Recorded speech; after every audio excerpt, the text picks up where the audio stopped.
The fork scraped against the china plate, a screeching sound that matched the tension knotting inside my stomach. I stared at the congealed gravy on my turkey, counting the seconds until the next insult landed. It was a game I played with myself every Christmas.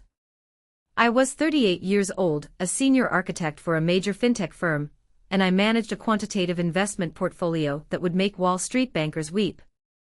But here, in this drafty dining room in Ohio, I was just Mia, the disappointment.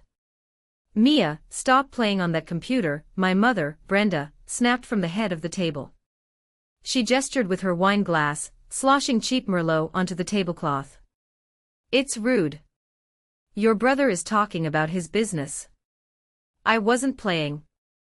I was monitoring a critical server migration that was happening in Tokyo. If I didn't authorize the encryption key in the next 10 minutes, a very large bank was going to lose a very large amount of money. "I'm just finishing up work, Mom," I said quietly, keeping my eyes on the screen. "It pays for the dinner, remember." That was a mistake. You don't remind a narcissist that you're funding their lifestyle. Caleb, my 40-year-old brother, laughed. He sat there in a suit that was too tight, looking like a bloated version of the high school football star he used to be. "Work? Come on, Mia. Clicking buttons online isn't work. Real work is sales. Real work is pounding the pavement like I do." Caleb sold unauthorized life insurance packages that borderline scammed the elderly. He had been fired 3 times this year alone. Yet, in Brenda's eyes, he was a titan of industry temporarily embarrassed by bad luck. "Leave her be, Caleb," Jessica, his fiancée, murmured. She looked tired. I saw a bruise on her wrist she was trying to hide with her sleeve. I made a mental note to ask her about it later, if I survived this meal. "No, he's right," Mom chimed in, her voice dripping with that sickly sweet condescension. "Mia, you need to get a real job. Something with stability. Caleb has a vision. He's going to be a CEO next year. You're still just playing with numbers in your little apartment." I felt the heat rise in my cheeks. It wasn't embarrassing, it was infuriating. I had paid off Mom's car last month. I had paid for the roof repair in the spring. I had paid for this entire catered dinner because Mom said she was too stressed to cook. "I'll be done in a second," I said, my voice flat. I hit enter. The code executed. The transfer was secure. Then, I made the fatal error. I didn't close the window immediately. I minimized the terminal, revealing my personal dashboard underneath. It was my aggregated asset portfolio. I liked looking at it when I felt small. It reminded me that I was capable. It reminded me that I had a plan B for when I finally cut these people off. The bold green numbers on the black screen were impossible to miss. $14,205,432. I reached for my wine, exhaling a breath I felt like I'd been holding since I parked in the driveway. Suddenly, a shadow fell over me. "What is that?" It was Caleb. He had gotten up, presumably to get more potatoes, but he had stopped directly behind my chair. His breath smelled like stale beer and resentment. "Nothing," I said, instinctively slamming the laptop lid shut. "No, open it," Caleb demanded. His voice wasn't mocking anymore. It was sharp. Predatory. I saw numbers. Lots of numbers. "Open it back up, Mia." "Sit down, Caleb," I said, my heart rate spiking. "Mom," Caleb said, his eyes never leaving the silver casing of my MacBook. "Mom, look at this. Your daughter is holding out on us." "What are you talking about?" Mom asked, squinting. "I saw $14 million, Caleb said. The room went silent. The kind of silence that happens before a gunshot. "She has $14 million on that screen." Mom dropped her fork. It clattered loudly against the porcelain. "Don't be ridiculous, Caleb. Mia makes what? 50,000. She's a computer helper. I saw it." Caleb shouted, his face turning red. He lunged, grabbing the laptop before I could secure it in my bag. Give that back. I stood up, knocking my chair over. Caleb ignored me. He pried the lid open. Because I hadn't locked the screen yet, the dashboard was still there, glowing like a beacon of truth in a room built on lies. He turned the screen toward Mom. Look, he hissed. Look at what she's been hiding while you're drowning in debt. I watched my mother's face transform. I expected shock. Maybe even pride, that her daughter was a self-made multimillionaire. But I didn't see pride. I saw hunger. Her eyes narrowed, calculating. She looked from the screen to me, and the mask of the doting but worried mother fell away completely. Is this real? She asked, her voice trembling. Not with joy, but with rage. You have $14 million. And you let me struggle to pay the electric bill last month. I pay your electric bill, Mom, I said, my voice shaking. I pay all your bills. You give me scraps, she screamed, slamming her hand on the table. You treat me like a beggar while you're sitting on a fortune. You ungrateful little witch. We're family, Mia, Caleb said, walking around the table toward me. He still held my laptop like a hostage. That money, that's family money. Dad would have wanted us to share it. Dad is dead, I said coldly. And I earned every cent of that. It's my equity from the software company I helped build. It has nothing to do with you. Caleb smiled. It was a smile I hadn't seen since we were kids, right before he would break my toys because he was bored. That's where you're wrong, sis, he said. He walked over to the front door. I watched, paralyzed by the sheer absurdity of the moment, as he turned the deadbolt. Then he slid the chain lock into place. Click. He turned back to face the room, his eyes wide and manic. Nobody leaves, Caleb screamed, his voice cracking with adrenaline. Nobody walks out of this house until she signs a transfer. We're settling this tonight.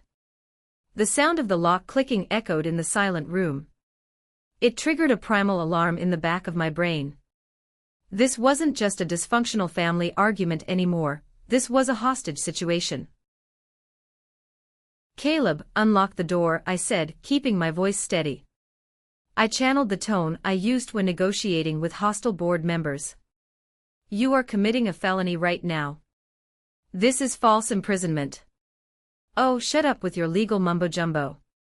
Caleb spat. He paced back and forth in front of the door, holding my laptop against his chest like a shield. You think you're so smart because you went to college. You think you're better than us. This isn't about being better, I reasoned, stepping away from the table. This is about my property. Give me the computer. It's not yours. Mom yelled from her seat. She hadn't moved. She sat there, staring at me with a look of pure betrayal, as if I had stolen the money from her purse rather than earned it through 80-hour workweeks for 15 years. We sacrificed everything for you. I carried you for 9 months. I fed you. I clothed you. And this is how you repay me. By hoarding wealth like a dragon. I send you $4,000 a month, Mom. I shouted back, finally losing my cool. I paid off your mortgage 5 years ago. I bought you that car in the driveway. How is that hoarding? 4,000. Caleb scoffed. That's lunch money for you now. You have 14 million. Do you know what I could do with just 1 million?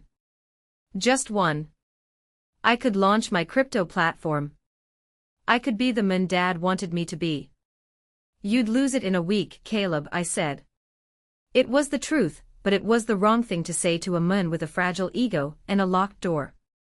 Caleb's face twisted. He marched over to the dining table and slammed my laptop down onto the hardwood floor. Crack. The sound of the screen shattering was sickening. It sounded like a bone breaking. You don't talk to me like that, he roared. I am the man of this house. Jessica let out a small whimper. Caleb, please. Let's just go. Shut up, Jessica. Caleb spun on her, raising a hand. She flinched, shrinking into her chair. My blood ran cold. The dynamic shifted instantly. I wasn't just worried about my money, I was worried about our safety. Caleb was unhinged. He saw that 14 million not as a number, but as his salvation, his shortcut to the respect he felt he was owed but never earned.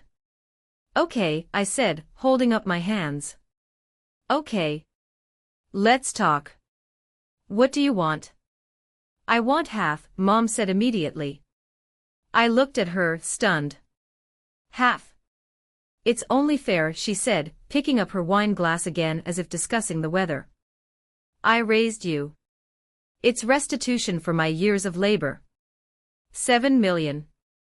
And Caleb deserves 3 million for emotional distress. You've always made him feel inferior. So you want $10 million, I clarified, my brain racing. Because I made Caleb feel bad. It's the least you can do, Mom said, taking a sip. Write a check. Or do a wire thing. Whatever you do on that machine. I looked at the smashed laptop on the floor. I can't do anything. He broke the computer. Use your phone, Caleb said, stepping closer. He loomed over me, using his height to intimidate. Do it now. 1 million to me right now as a good faith payment. Then we'll discuss the rest. I looked at my phone sitting on the table. My banking app had biometric locks, dual-factor authentication, and a daily transfer limit of 50,000 unless I called the private client line. But they didn't know that. I can't transfer that much on a holiday, I lied. The banks are closed. The clearinghouse is down. Don't lie to me. Caleb grabbed my arm. His grip was bruising. I know how rich people bank. Money moves 24/7. Do it. The pain in my arm sharpened my focus. Fear evaporated, replaced by a cold, metallic clarity. This was the snap. The moment you realize the people in front of you aren't family. They are parasites. And you don't negotiate with parasites, you exterminate them. But first, I needed to get out. I need my security token, I said, my voice trembling, a calculated performance. It's in the glove box of my car. I can't authorize a transaction over 10,000 without the physical key. Caleb hesitated. He looked at Mom. She's probably lying, Mom said. Check her purse. Caleb snatched my purse and dumped it onto the floor. Lipstick, tampons, keys, and a wallet fell out. He riffled through it. No security token. See? I said, tears welling up in my eyes, fake tears. I'm trying to help you, Caleb. I want to help. I just need the token. It's in the Mercedes. Just let me go out and get it. Caleb looked at the $14 million figure burned into his memory. Greed warred with paranoia. Greed won. I'll go with you, he said. No, I said. If the neighbors see you dragging me, they'll call the cops. Just let me run out, grab it, and come back. Mom can keep my phone. I can't leave without my phone, right? It was a gamble. My phone was my lifeline, but giving it up was the only way to buy trust. Caleb looked at the phone on the table. Fine. Leave the phone. You have 2 minutes. If you try to drive off, I swear to God, Mia, I'll burn your stuff. I'll ruin you. He unlocked the door. The cold winter air rushed in, biting my skin. It felt like freedom. 2 minutes, he warned. I stepped out onto the porch, leaving my phone, my smashed laptop, and my family behind. I walked slowly toward the driveway, feeling Caleb's eyes boring into my back from the doorway. As soon as I opened the car door and slid into the driver's seat of my rental, I didn't drive a Mercedes, that was another lie to feed his ego, I locked the doors. I didn't reach for a security token. I reached for the ignition. "Hey!" Caleb yelled from the porch, realizing too late. "Hey!" I slammed the car into reverse. Tires screeched against the icy asphalt. I saw Caleb running down the steps, slipping on a patch of ice, scrambling to get up. He looked like a monster in the rearview mirror, mouth open in a scream I couldn't hear. I didn't look back.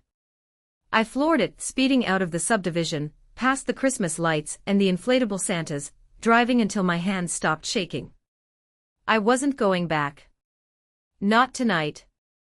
Not ever. I drove aimlessly for 20 minutes before pulling into the parking lot of a 24-hour diner near the highway. My hands were gripping the steering wheel so hard my knuckles were white.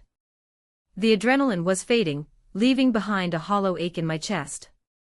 Why was I surprised? I leaned my head back against the seat and closed my eyes. The image of Caleb smashing my laptop replayed in my mind, but it crossfaded with another memory. A memory from 26 years ago. I was 12. The living room smelled of lilies and stale casserole, the scent of a funeral. Dad had died in a car accident 3 weeks prior. He was a quiet man, a mechanic who worked too hard and smoked too much, but he was the only one who ever looked at me and saw me. "You're smart, Mia Bug," he used to whisper when he snuck me a candy bar. "You're gonna get out of this town. Promise me." He left behind a $50,000 life insurance policy. In 1998, that was a lifeline. It was supposed to be for college. For our future. I remembered sitting on the stairs, listening to Mom on the phone. "Yes, the deluxe package," she was saying. "Caleb needs it. He's grieving so hard. He needs a pick-me-up." 2 days later, a brand new entertainment system arrived.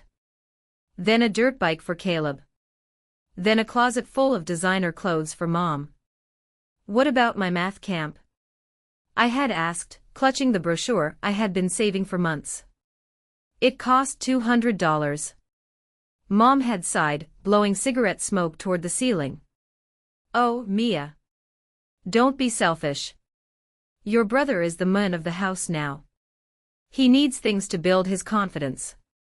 Besides, you're smart enough to figure it out on your own. You don't need charity." Selfish. That was the word she branded me with. I spent that summer washing dishes at a greasy spoon diner to pay for my own school supplies. Meanwhile, Caleb crashed his new dirt bike into a neighbor's fence, and Mom used the rest of the insurance money to pay the settlement to keep him out of juvenile court. The pattern was set in stone right then. I was the producer, Caleb was the consumer. I was the safety net, he was the trapeze artist who kept falling. I remembered another moment, the day I got into NYU on a partial scholarship. I ran home, waving the acceptance letter.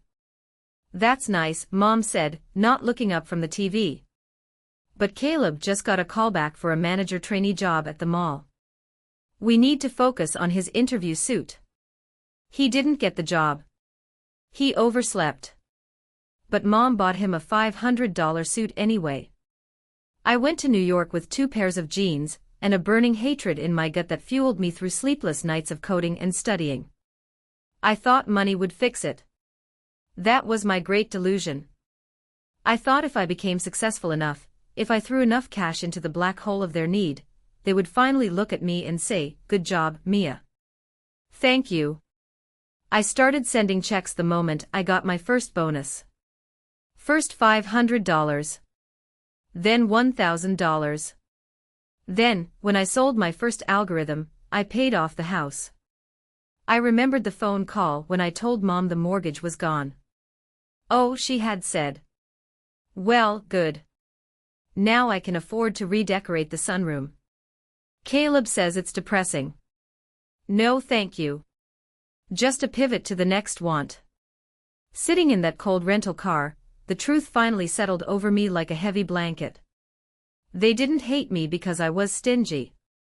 They hated me because my existence held a mirror up to their failure. And now they knew the number. $14 million. To them, that wasn't my money. It was the winning lottery ticket they felt entitled to because they tolerated me for 3 decades. My phone was back at the house. My laptop was destroyed. But I had something they didn't know about. I reached under the passenger seat and pulled out my emergency kit. Being a woman who travels alone, and being a data architect who deals with cybersecurity, I was paranoid by nature. Inside the kit was a burner phone, a backup hard drive, and $500 in cash. I powered on the burner phone. It glowed to life. I wasn't the scared 12-year-old girl anymore. I wasn't the doormat daughter pleading for love. I dialed the one number I knew by heart. "Sarah," I said when the voice answered. "It's Mia. I need you to wake up. It's an emergency." "Mia." "It's Christmas," Sarah mumbled, clearly half asleep. She was the fiercest divorce and asset lawyer in New York, and my only real friend. "Are you okay?" "No," I said, my voice hardening into steel. "My brother held me hostage.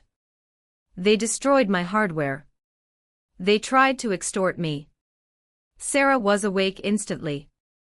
I could hear the rustle of sheets. "Where are you? Are you safe?" "I'm safe." "But Sarah," they saw the account balance. They saw the 14 million. "Oh God," Sarah breathed. "Mia, listen to me. Do not go back there. Go to the police. Right now." "I'm going to the police," I said, staring at my reflection in the rearview mirror. My eyes looked different. The softness was gone. "But I'm not just filing a report, Sarah. I want to burn it down. I want to audit everything. If they want to play dirty, I want to show them what a professional looks like." "I'm logging into the firm's database," Sarah said, the sound of typing clicking in the background. "Give me 20 minutes. Go to the station. File the report. Then call me back. We're going to war." I hung up. I put the car in drive. The sadness was gone. The only thing left was the cold, hard logic of retribution. The police station lobby was fluorescent bright and smelled of cleaning chemicals and stale coffee. A young officer at the desk looked up as I walked in. I must have looked like a wreck, hair disheveled, no coat, shivering slightly. "Can I help you, ma'am?"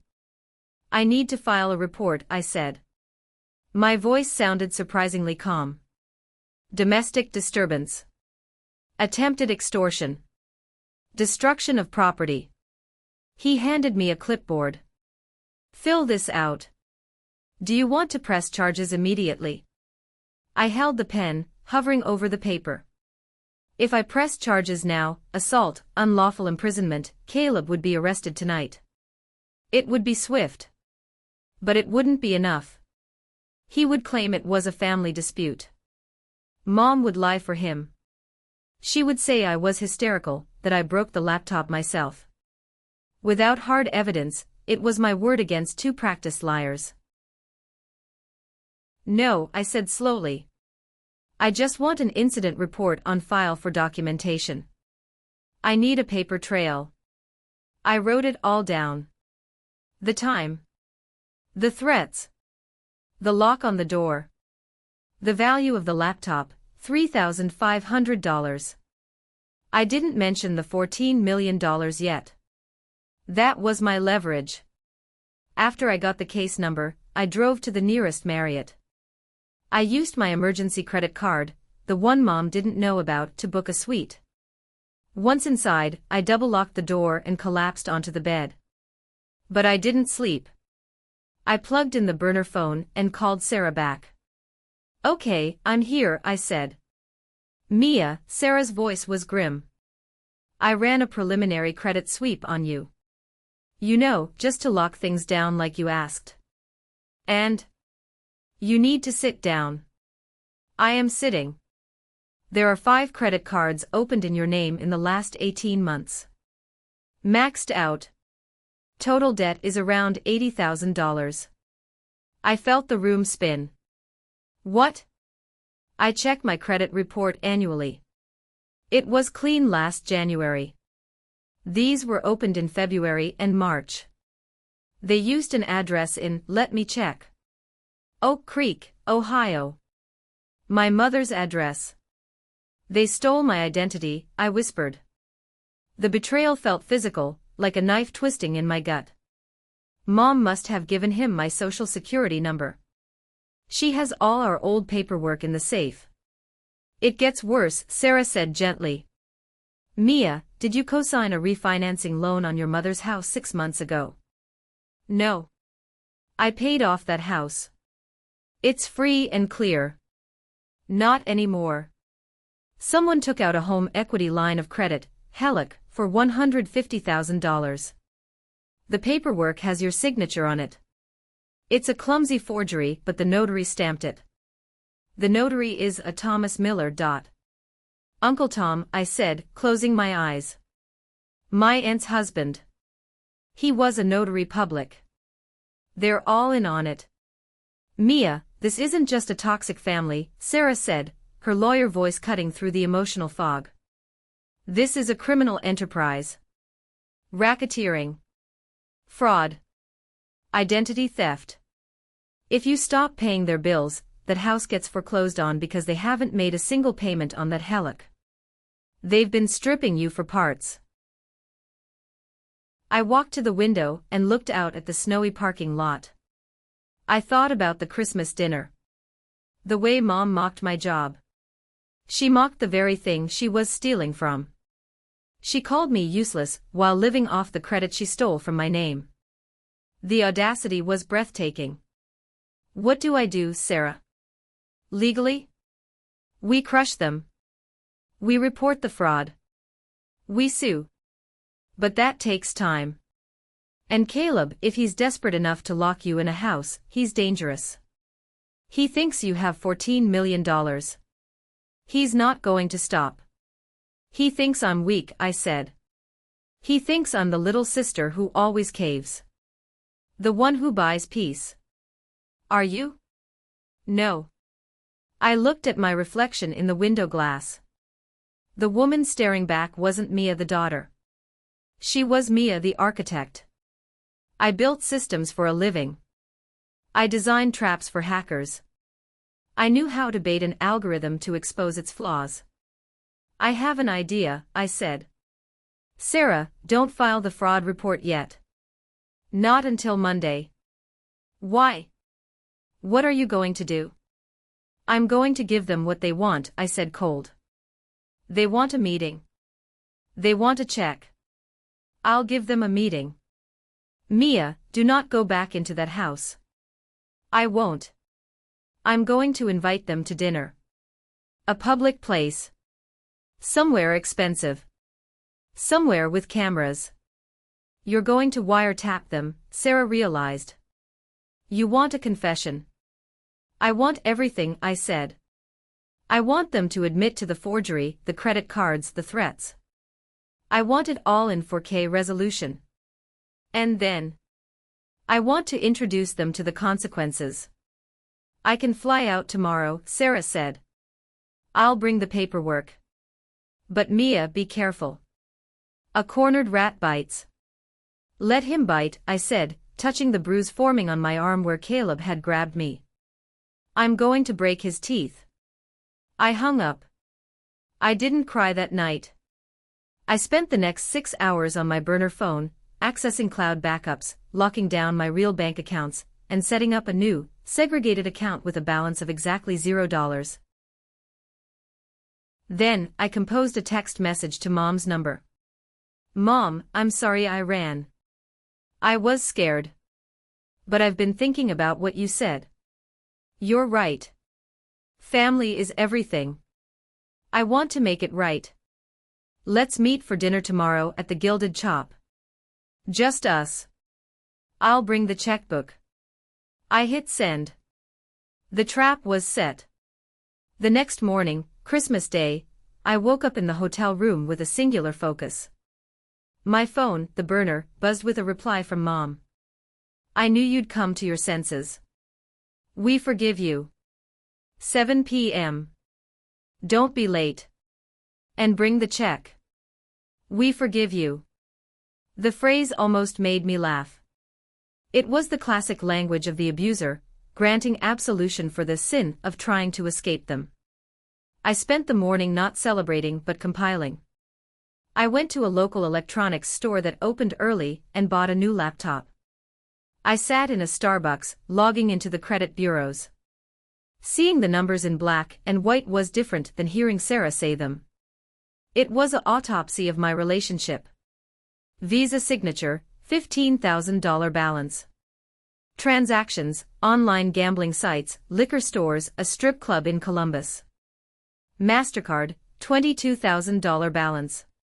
Transactions, cryptoking investment, obviously a scam, designer menswear, car parts. Helic loan, $150,000 withdrawal. Destination, a wire transfer to a shell company called Caleb Ventures LLC. I pulled the public records for Caleb Ventures LLC. It was dissolved 3 months ago. The money was gone.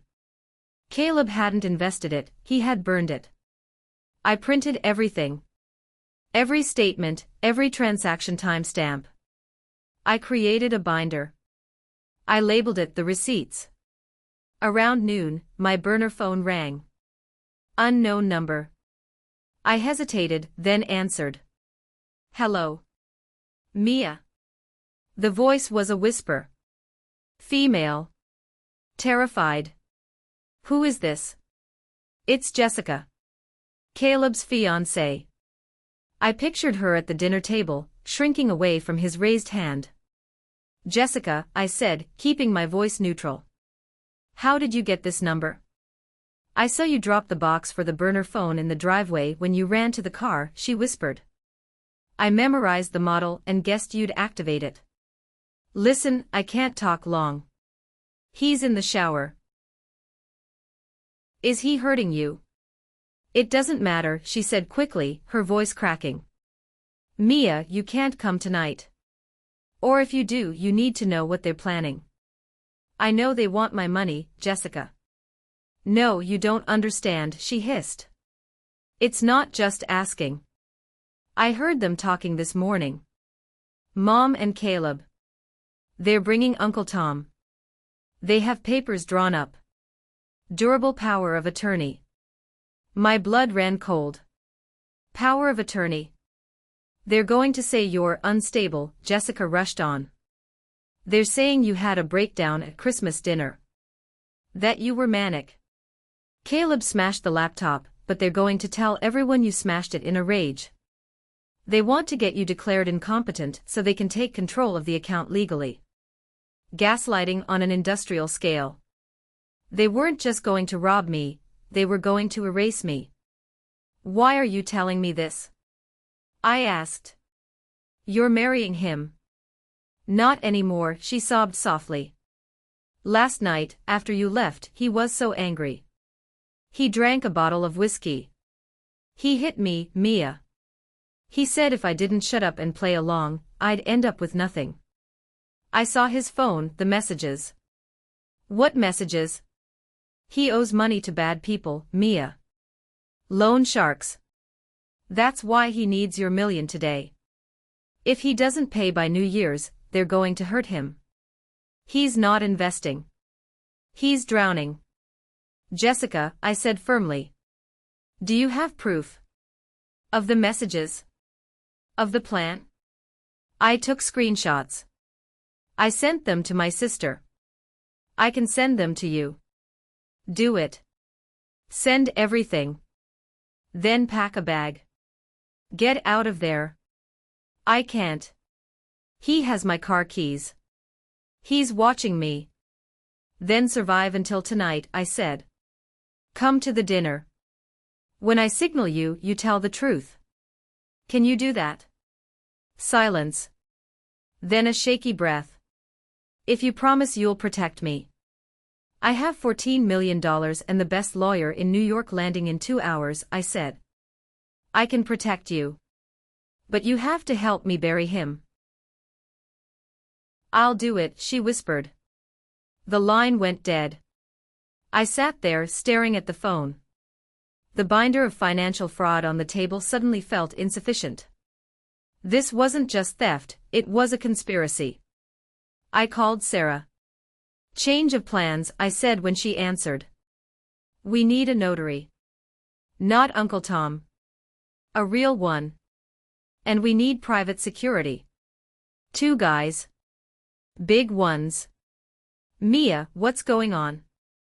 "They're trying to 5,150 me," I said, using the code for involuntary psychiatric hold.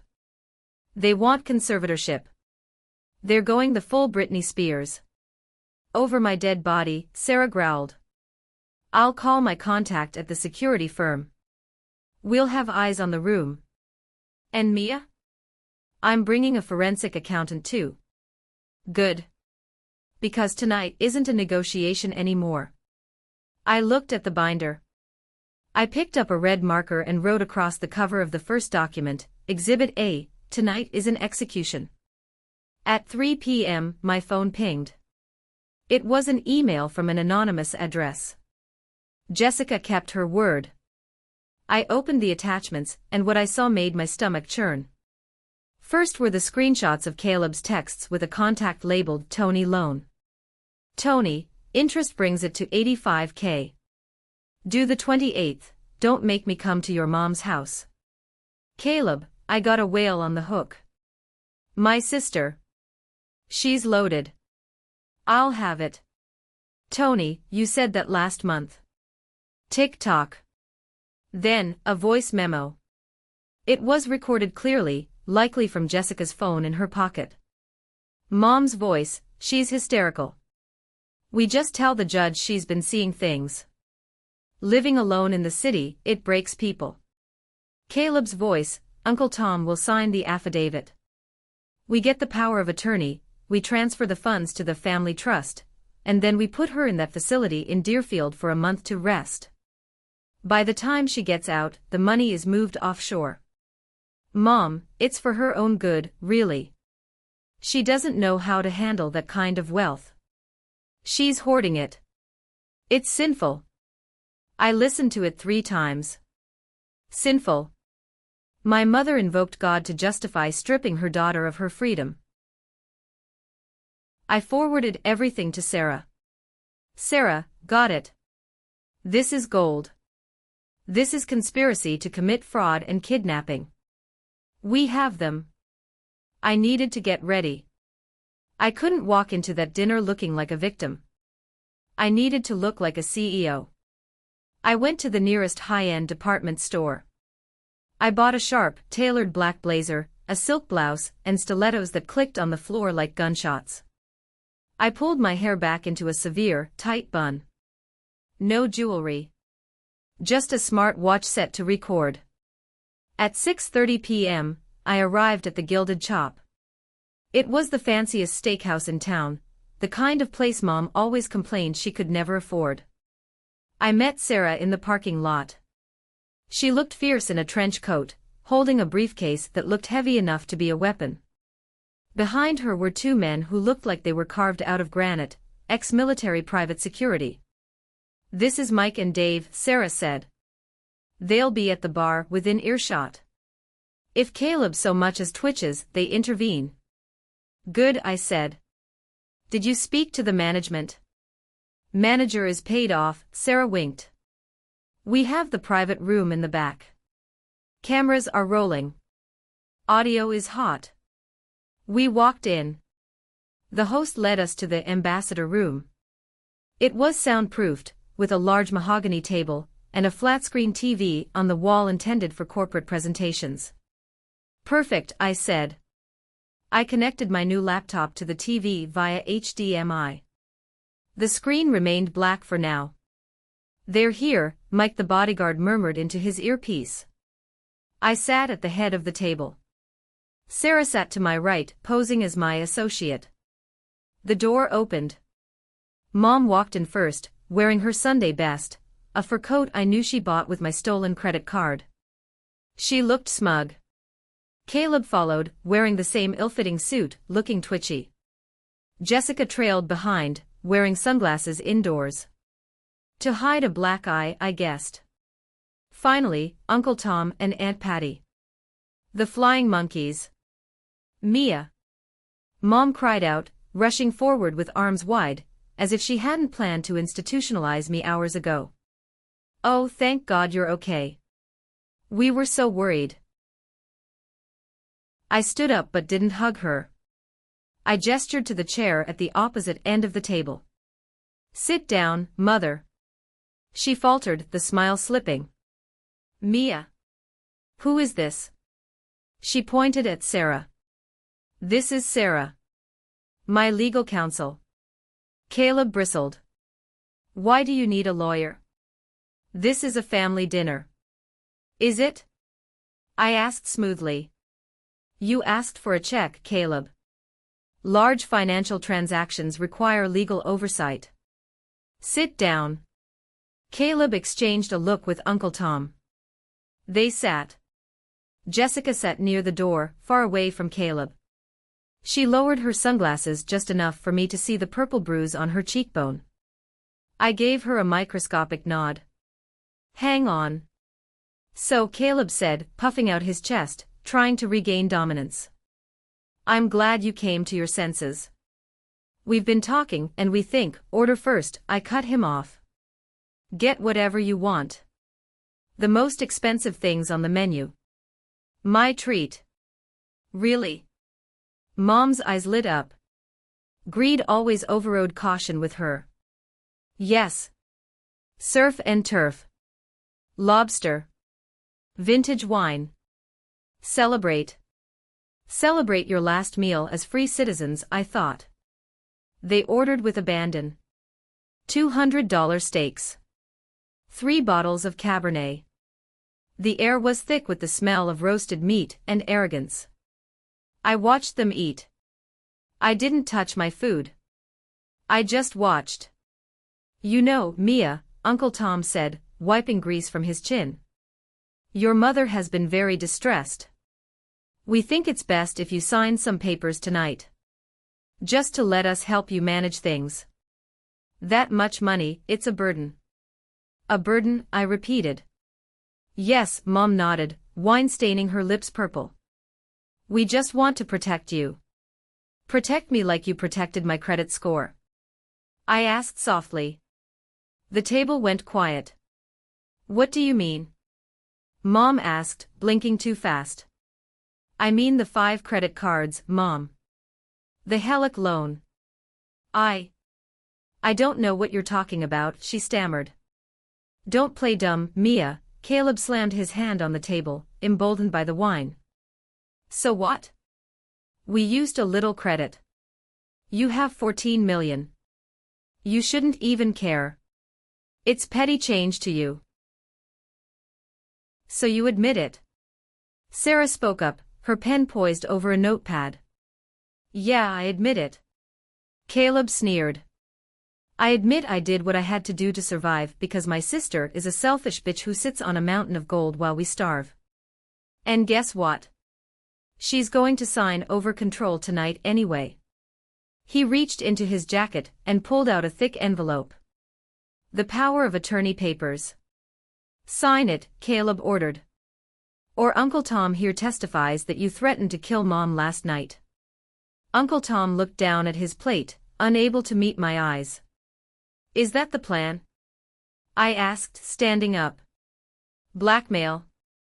It's not blackmail, Mom said, her voice turning vicious. It's parenting. You owe us. Sign the paper, Mia. I looked around the table. At the faces of the people who shared my DNA. There was no love here. Only hunger. I have something to show you first, I said. I picked up a remote control. What's that? Caleb asked, narrowing his eyes. The truth, I said. I pressed the button. The TV screen on the wall flickered to life. The large 60-inch screen illuminated the dim room with a harsh blue light. The first image to appear was not a video but a simple spreadsheet. It was the list of unauthorized transactions. Caleb Ventures LLC, $150,000, fraudulent transfer capital 1, $12,400, Casino Royal Citibank, $8,000, luxury motors, what is this? Mom squinted, her fork frozen halfway to her mouth.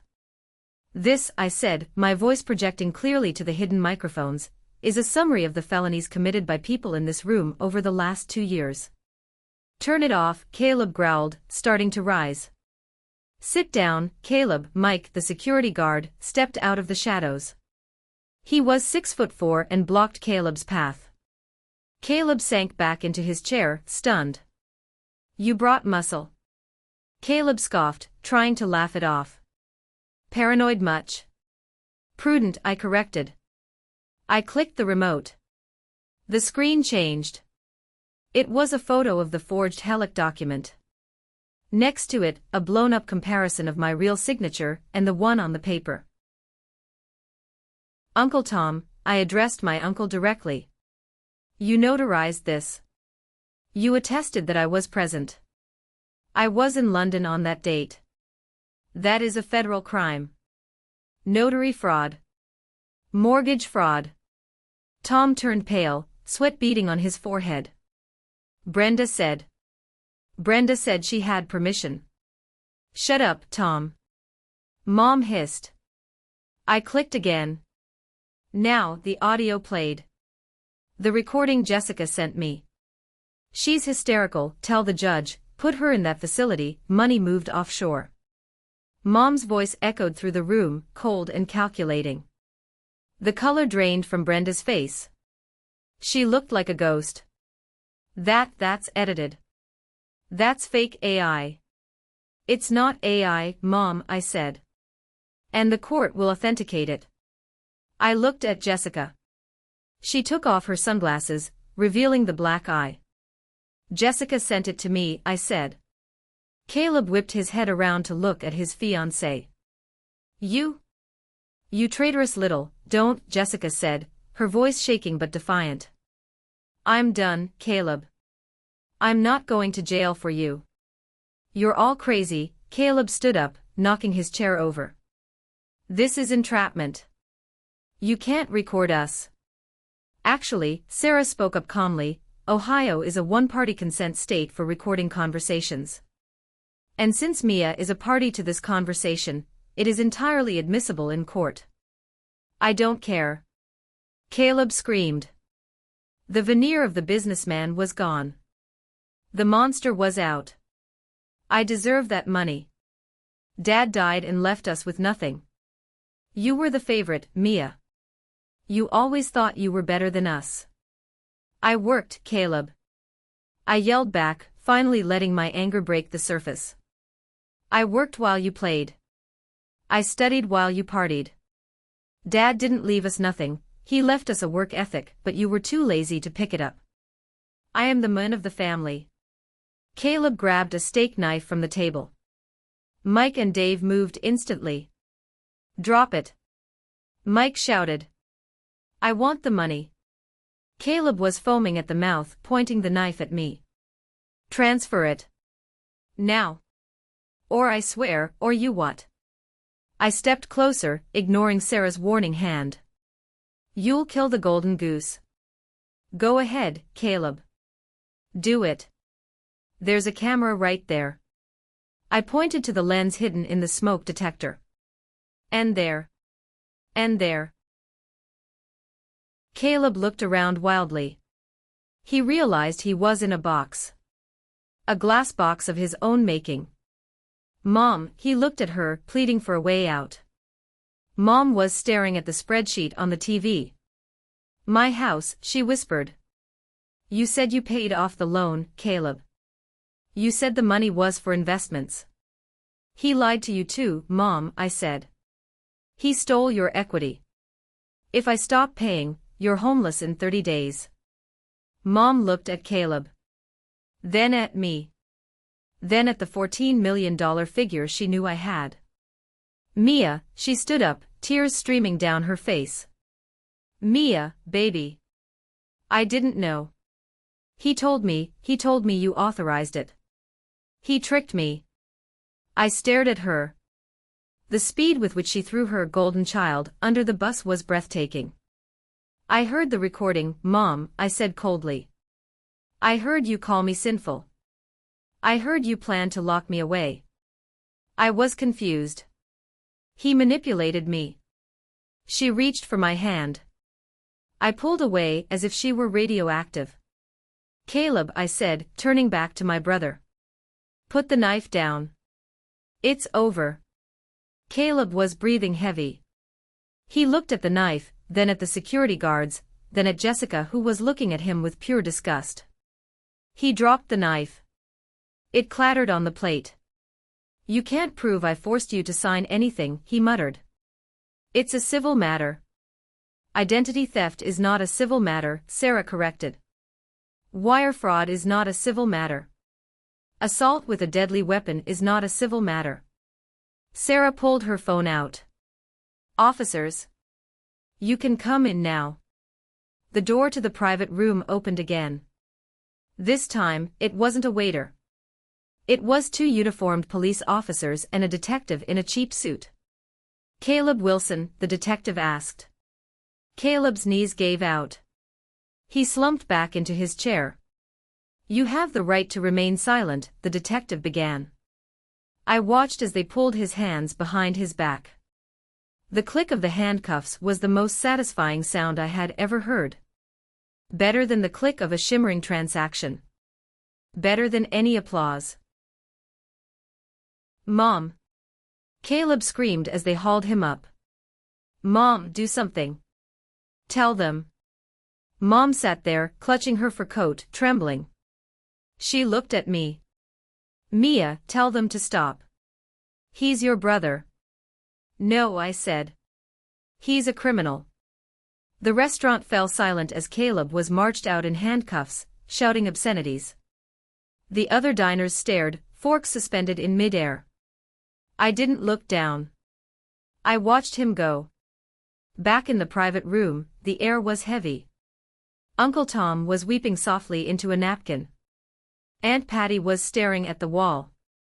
Mom was hyperventilating. Officer, Sarah said to the remaining policeman. We also have evidence implicating Brenda Wilson and Thomas Miller in the fraud. What? Mom shrieked. No. I told you, he tricked me. Your signature is on the bank documents opening the credit cards, Brenda, Sarah said, pulling a paper from her briefcase. We have handwriting analysis. And we have the recording of you conspiring to commit involuntary commitment fraud. I'm an old woman.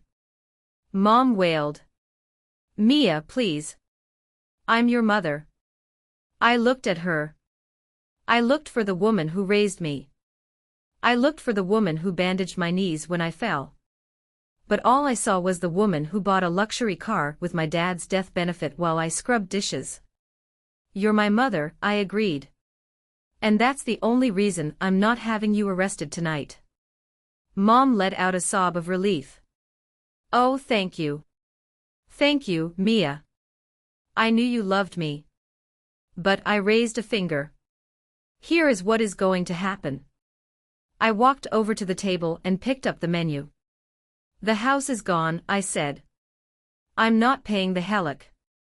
The bank will foreclose. But where will I live? I don't know, I said. Maybe you can get a job. Or maybe Uncle Tom can take you in. Tom shook his head vigorously. I can't. We don't have room. There, I said. The family loyalty you prize so much. Mia, you have $14 million. Mom screamed, her face twisting into ugly lines again. You can buy me a new house. It's nothing to you. It's everything to me, I said. Because it represents my freedom. And not a cent of it will ever touch your hands. I'm suing you, she spat. I'll sue you for grandparents' rights, for emotional support. Go ahead, Sarah interjected. We'll countersue for the $80,000 in credit card debt. And we'll win. And you will spend your retirement in prison. Mom went silent. She shrank down, looking small and defeated. Jessica, I turned to the only innocent person in the room. Yes? Jessica wiped her eyes. Do you have a place to go? My sister's in Chicago. But I don't have money for a ticket. I reached into my purse and pulled out a check I had written earlier. It wasn't for $1 million. It was for $10,000. Here, I handed it to her. This is a loan. Interest-free.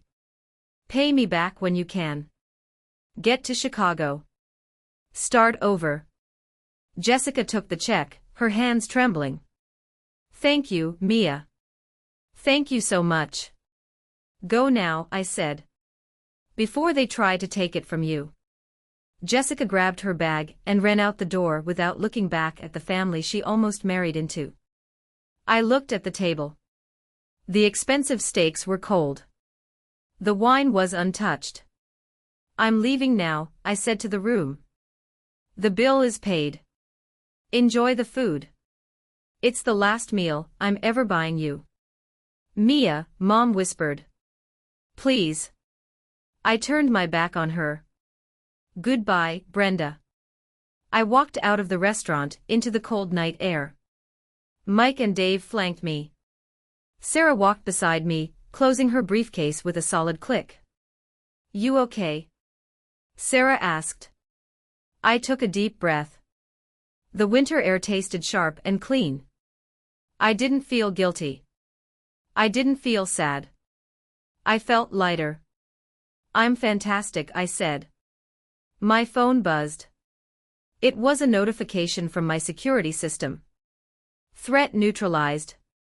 I got into my rental car. As I drove away, I saw the police lights flashing in the rearview mirror, a red and blue Christmas display that finally brought me peace. I had lost a family. But I had kept my soul. And of course, my $14 million. The flashing blue lights of the police cruisers faded into the distance, taking my brother and the chaos of the evening with them. Standing in that parking lot, listening to the winter wind rattle the bare branches of the decorative trees, I expected to feel a crash. I expected the adrenaline to drain out of me and leave me shaking, crying, maybe even regretting the nuclear option I had just deployed. But the crash didn't come. Instead, a strange, cold clarity settled over me. It was the same feeling I got when a complex piece of code finally compiled without errors. It wasn't happiness. It was correctness. The system was finally working as intended. Mia, Sarah said, gently touching my elbow. We need to go. The police have Caleb, but your mother is still in there with Tom and Patty. We don't want a second scene in the parking lot. You're right, I said, turning to my car. Let's go back to the hotel. I have work to do. Work? Sarah looked at me incredulously. Mia, you just sent your brother to jail. You need a drink, not a spreadsheet.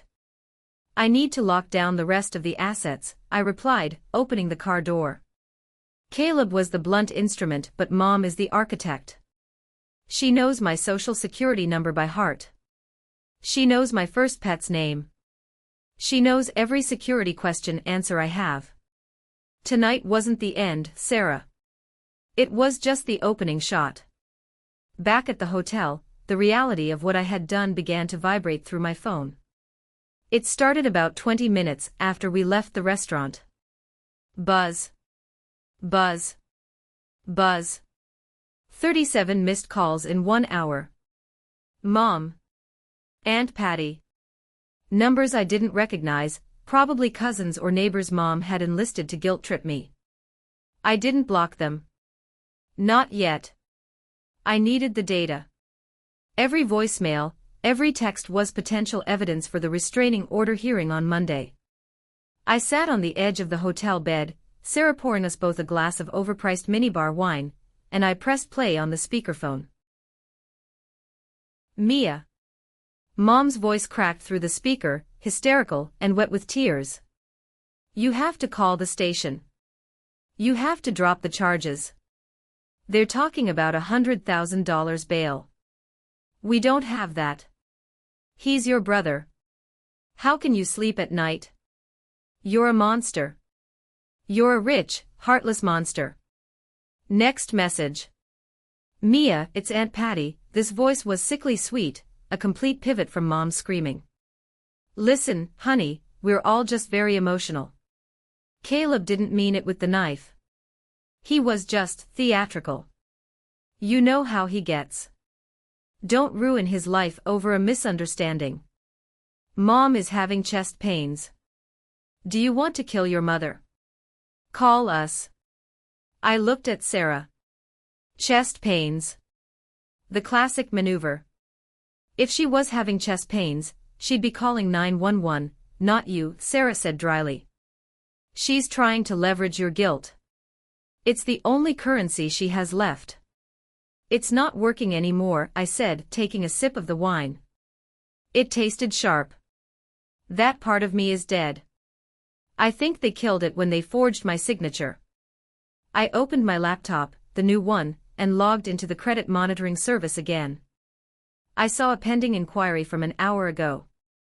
Someone had tried to access my main checking account using the forgot password feature. The IP address traced back to my mother's house. Even now, even after Caleb was hauled away in handcuffs, she was still trying. She wasn't grieving, she was scrambling. She knew the gravy train had derailed, and she was trying to loot the wreckage before the police tape went up. Look at this, I turned the screen to Sarah. She's relentless, Sarah shook her head. We need to file the eviction notice on the house immediately. If she stays there, she's going to strip the copper out of the walls. I own the house, I said, staring at the screen. But I never made her sign a lease. In Ohio, that makes her a tenant at will. I have to give her 30 days. 30 days is a long time for a narcissist to wreak havoc, Sarah warned. I know, I said. That's why I'm hiring a property management company tomorrow. They're going to do a daily inspection. If she damages one fixture, if she sells one appliance that belongs to the house, I press charges for destruction of property too. I lay back on the pillows, the weight of the day finally pressing down on my eyelids. I thought about the $14 million. For years I thought that money was my escape. I thought it was the wall that would keep me safe. But tonight, I realized the money wasn't the wall. My boundaries were the wall. The money was just the ammunition. Sarah, I whispered into the dark. Yeah. Do you think I'm wrong? For not feeling bad? Mia, Sarah's voice was firm. You just cut off a gangrenous limb. It hurts and it's ugly, but it's the only reason you're going to survive. Sleep. We have court on Monday. Monday morning dawned gray and slushy, the kind of Ohio winter weather that seeps into your bones. The county courthouse was a brutalist concrete building that smelled of floor wax and misery. I walked in with Sarah and Mike, my security detail. I wasn't taking chances. Caleb was still in holding, he hadn't made bail yet, but the family turned out in force. Mom was there, looking frail. She had ditched the fur coat for a ragged cardigan, playing the part of the suffering matriarch to perfection. Aunt Patty and Uncle Tom were flanking her. When they saw me, the air in the hallway shifted. You show your face. Aunt Patty hissed as I walked past. After what you did. I didn't stop. I didn't look at them. I kept my eyes on the courtroom doors. This was a technique Sarah taught me, do not engage. You are not a participant in their drama anymore, you are a witness to their consequences. Inside the courtroom, the atmosphere was sterile. We were there for the arraignment and the restraining order hearing. When they brought Caleb out, I almost didn't recognize him. He was wearing an orange jumpsuit, and without his hair gel and tailored suit, he looked small. Defeated. But when his eyes locked onto mine, I saw the flash of pure hatred. It wasn't the anger of a brother, it was the rage of a parasite that had been ripped off its host. The prosecutor, a sharp woman named Rodriguez, didn't mince words. Your Honor, the defendant is charged with extortion, unlawful imprisonment, assault with a deadly weapon, and multiple counts of identity theft. We have video evidence of the assault and audio evidence of the conspiracy. Given the defendant's stated intent to flee the jurisdiction and his connections to known loan sharks, we request bail be denied. Caleb's public defender tried to argue. Your Honor, this is a family dispute. My client was emotional. He has strong ties to the community. He held his sister hostage and threatened her with a steak knife because she wouldn't transfer $1 million, Judge Reynolds said, peering over his glasses. That's not a family dispute, counselor. That's a hostage situation. Then came the moment Mom had been waiting for. She stood up in the gallery, trembling. Your Honor, may I speak, she wailed. The bailiff moved to stop her, but the judge raised a hand. Briefly, ma'am. He's a good boy, Mom sobbed, clutching a tissue. My daughter. Mia, she's been under a lot of stress. She's not well. She provoked him. She waved her money in his face. She's mentally unstable. It was the narrative they had planned. The crazy Mia defense. Sarah stood up, cool as ice. Your Honor, if I may. We have submitted Exhibit C into evidence. A recording from the night of December 24th, where Mrs. Wilson discusses forcefully institutionalizing my client to gain control of her assets. The judge looked down at his monitor, scrolling through the evidence file we had uploaded. He tapped a key, and for a brief second, Mom's voice from the recording echoed in the quiet courtroom. Put her in that facility, money moved offshore. The judge's face hardened. He looked at Mom, then at Caleb. It seems the only instability here is criminal in nature, Judge Reynolds said. Bail is set at $500,000. Cash only. No bond.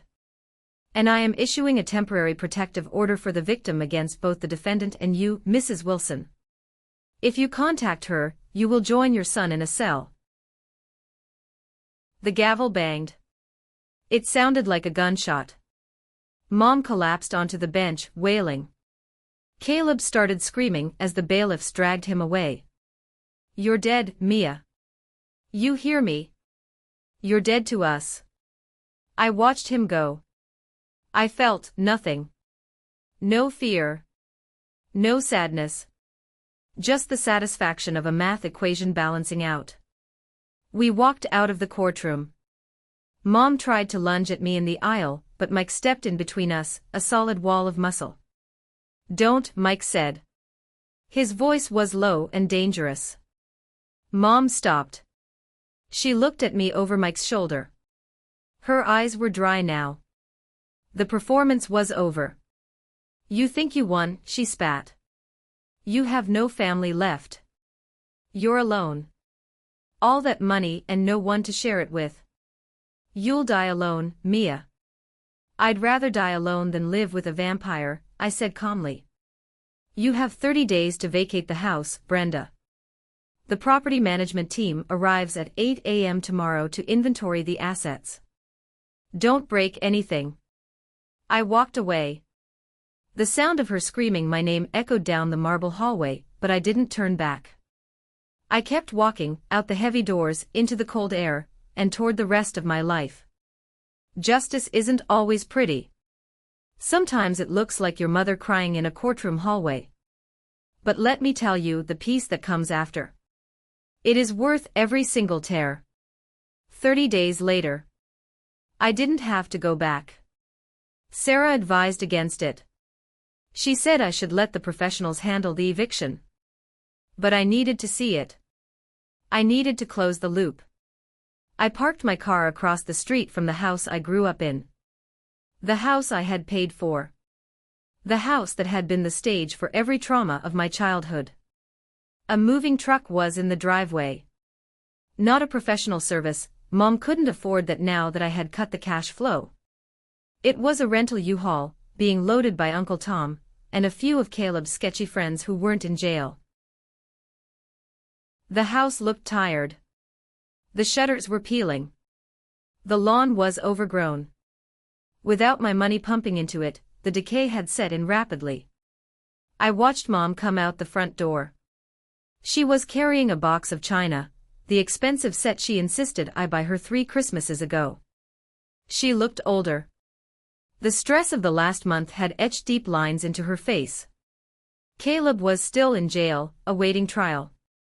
The bank had rejected her loan application to bail him out because her credit, linked to the fraudulent cards, was now toxic. She looked up and saw my car. I rolled down the window. I didn't know what I expected. An apology. A final curse. She walked over, setting the box down on the frozen grass. She leaned down, looking into the car. Her eyes were dull. "Are you happy?" she asked. "No," I said honestly. "I'm not happy that it had to end this way. But I am peaceful." "He's rotting in there," she said, her voice trembling. "Your brother. He's getting beaten up. He lost a tooth. He committed a felony, Mom. Actions have consequences." "I have nowhere to go," she said. "Patty says I can stay in their basement for a month." "A basement, Mia? I'm 62 years old." "You had a house," I said, gripping the steering wheel. "You had a daughter who paid all your bills. You had security. You traded it all because you got greedy. You wanted the 14 million, and now you don't even have a roof.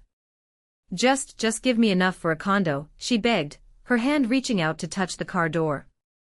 "Just 200,000. That's nothing to you. Please, Mia. I'm begging you. Don't let me live in a basement." I looked at her hand. The hand that used to slap me when I spoke out of turn. The hand that signed the fraudulent loan documents. "No," I said. The word hung in the air. Simple. Absolute. "What?" "No. Not a penny. Not now, not ever. If you need money, sell the china." I rolled up the window. She started banging on the glass, mouthing words I couldn't hear, but I put the car in drive and pulled away. I watched her in the rearview mirror one last time. A small figure standing in the snow, surrounded by boxes of things she didn't need, crying for a life she didn't deserve. I turned the corner, and the house disappeared. I drove straight to the airport. I had a flight to catch. I was moving. I had bought a penthouse in Chicago, overlooking the lake. Far away from Ohio. Far away from the ghosts. On the plane, I opened my laptop. I pulled up my asset dashboard. $14,205,432. I transferred $50,000 to a new account. I labeled it, Start Over Fund, Jessica. I sent her an email. Subject, a real fresh start. Jessica, the money is in your account. Use it for rent, for school, for therapy. Whatever you need. You don't owe me anything. Just live a good life. That's the best revenge. Then, I closed the laptop. I ordered a glass of champagne. As the plane lifted off, breaking through the gray cloud cover into the brilliant sunlight above, I finally took a deep breath. I was free. The Chicago skyline was glittering outside the floor-to-ceiling windows of my office. It had been exactly 1 year since that Christmas dinner. I looked different. I had cut my hair into a sharp bob. I wore colors now, not just the invisible gray I used to hide in. I was the CEO of my own consultancy firm now, teaching women in tech how to protect their intellectual property and their assets. My phone buzzed. It was a text from Sarah. "Sarah, happy freedom anniversary. Dinner at 7. Me wouldn't miss it." I smiled. Sarah wasn't just my lawyer anymore, she was family. Real family. The kind that shows up when you're broken, not when you're rich. I had heard through the grapevine about the others. Caleb was sentenced to 5 years. He was currently serving time in a medium security facility. Mom was still living in Aunt Patty's basement, working part-time as a greeter at Walmart to pay for her cigarettes. They had tried to contact me a few times, letters from jail, unknown numbers, but my new security team intercepted everything. I never saw them. I never heard them. But the best update came from Jessica. She had sent me a photo last week. She was in nursing school. She looked healthy. She had gained weight, and the shadows under her eyes were gone. She was holding a puppy. The caption read, "His name is Lucky. Thank you for giving us a chance." I turned away from the window and looked at the framed photo on my desk. It wasn't of my family. It was a picture of me, Sarah, and Jessica, taken when Jessica visited Chicago a few months ago. We were laughing, holding glasses of wine, looking genuinely happy.